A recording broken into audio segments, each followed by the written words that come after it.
kabanata. At sinabi ni Agripa kay Pablo, "Ipinahihintulot sa iyo magsaysay ka sa ganang iyo." Na magkagayoy, iniunat ni Pablo ang kanyang kamay, at ginawa ang kanyang pagsasanggalang. "Ikinaliligaya kong lubha, Haring Agripa, na sa harapan mo'y gawin ko ang aking pagsasanggalang sa araw na ito tungkol sa lahat ng mga bagay na isinasakdal ng mga Hudyo laban sa akin. Lalo-lalo na sapagkat bihasa ka sa lahat ng mga kaugalian at mga suliranin na mayroon ang mga Hudyo. Kaya nga ipinamamani ko sa iyo na pagdalitaan mong dinggin ako. Ang aking ang pamumuhay mula sa aking pagkabata, na nang unay inugali ko sa gitna ng aking bansa at sa Jerusalem, ay nalalaman ng lahat ng mga Hudyo, na napagtatalastas nila mula pa ng una, kung ibig nila magsisaksi, na alinsunod sa lalong mahigpit na sekta ng aming relihiyon ay nabuhay akong isang pariseo. At ngayon nakatayo ako upang hatulan dahil sa pag-asa sa pangakong ginawa ng Diyos sa aming mga magulang. Dahil sa pangakong ito'y ang aming 12 angkan ay buong pusong nagsisipanglingkod sa Diyos gabit araw, na inaasahang kakamtin. At tungkol sa pag-asang ito, ako'y isinasakdal ng mga Hudyo, o hari. Bakit inaakala ninyong ito'y hindi mapapaniwalaan? Kung binubuhay ng Diyos ang mga patay? Tunay na ako may nag-isip na dapat akong gumawa ng maraming mga bagay laban sa pangalan ni Jesus na taga Nazaret. At ginawa ko rin ito sa Jerusalem, at kinulong ko sa mga bilangguan ang marami sa mga banal. Pagkatanggap ko ng kapamahalaan sa mga pangulong saserdote, at nang sila'y ipinapapatay, ay ibinibigay ko ang aking pagsang-ayon laban sa kanila. At madalas sa pagpaparusa ko sa kanila sa lahat ng mga sinagoga, ay pinipilit ko silang magsipamusong, at sa totoong pagkagalit ko sa kanila, ay sila'y pinag-uusig ko hanggang sa mga bayan ng ibang lupain. Hinggil dito sa paglalakbay kong patungo sa Damasco na taglay ang kapamahalaan at bili ng mga pangulong saserdote.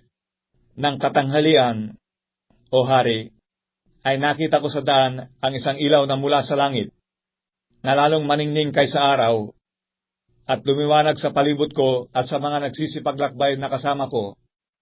At ng mga pasubasop sa lupa kaming lahat, ay narinig ko ang isang tinig na nagsasalita sa akin sa wikang Hebreo, "Saulo, Saulo, bakit mo ako pinag-uusig?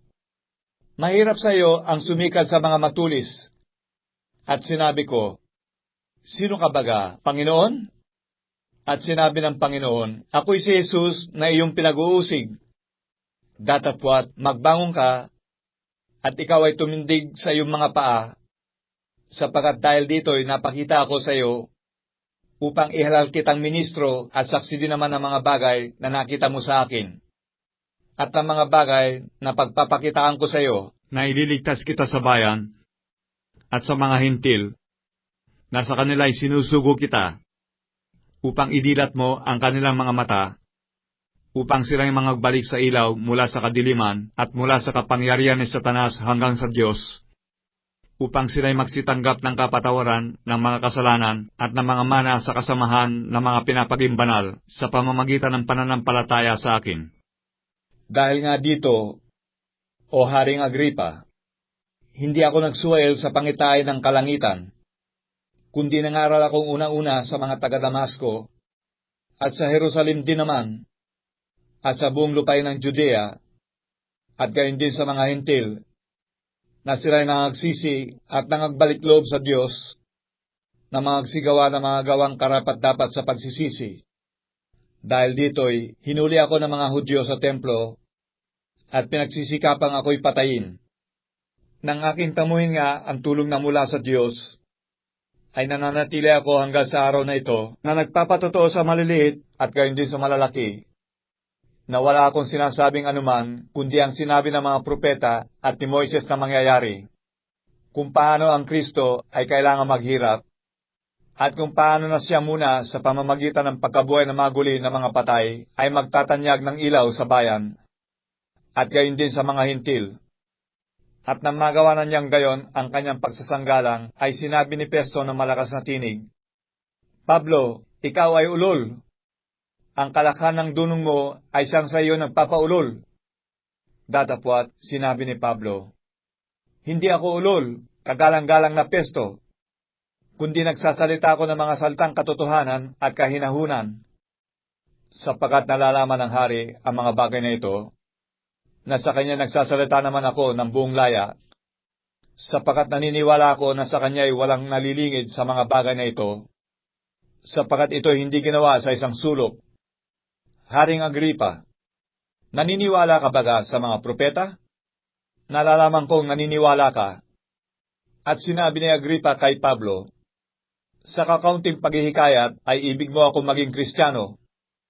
At sinabi ni Pablo, "Loobin nawa ng Diyos na sa kakaunti o sa marami man, ay hindi lamang ikaw, kundi pati ng lahat ng mga nagsisipakinig sa akin ngayon, ay pawang maging katulad ko naman, tangi lamang sa mga tanikalang ito." At nagtindig ang hari at ang gobernador at si Bernice at ang mga nagsiupong kasama nila, at nang sila'y makahiwalay, ay nangagsalitaan sila sa isa't isa na nagsisipagsabi, "Ang taong ito ay walang anumang ginagawa na marapat sa kamatayan o sa mga tanikala." At sinabi ni Agripa kay Pesto, "Mapalaya sana ang taong ito kung hindi naghabol kay Cesar."